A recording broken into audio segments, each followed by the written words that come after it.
Hi friends, it's your buddy Matt, the global ergonomist for Everyday Ergo. Today, Buck and I are out in the woods of North Florida, and he's blazing the trail up ahead.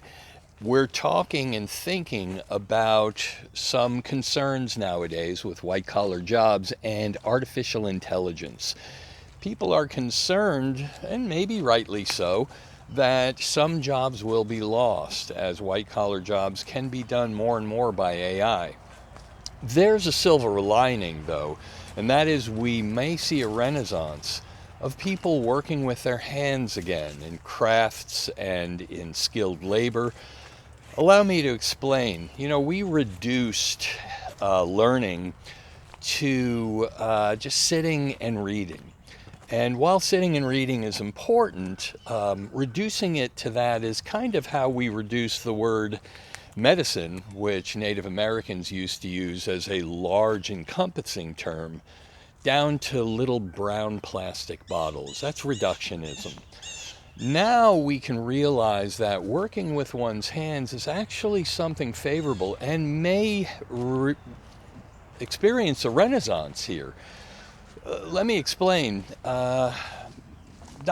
Marie Montessori of the Montessori schools famously said, "What the hand does, the mind remembers." And great people throughout history, leaders like Abraham Lincoln, used something that later became called embodied cognition. Now, for the example in Lincoln's case, he was known when he was a lawyer to read his briefs out loud and gesture because it committed more of what he had to argue in court to memory. This aggravated actually his law partners, but he explained, if I only read silently, I'm only using one faculty.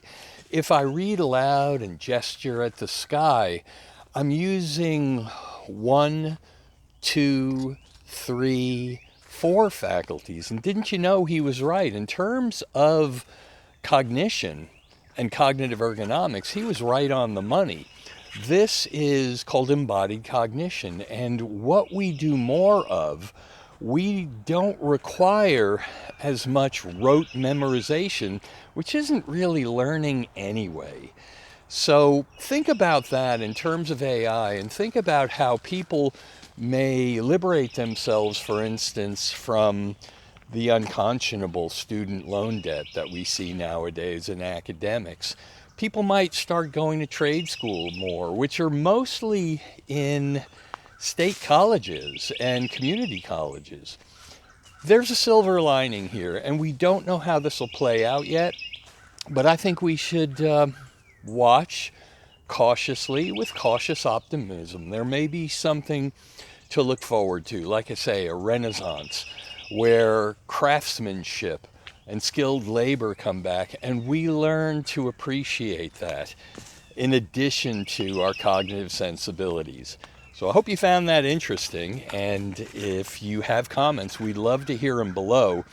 Remember, get outside and play like Buck and I, do good work, and by all means, always ask yourself, what are you working on today? Okay? See you next time, everybody. Bye-bye.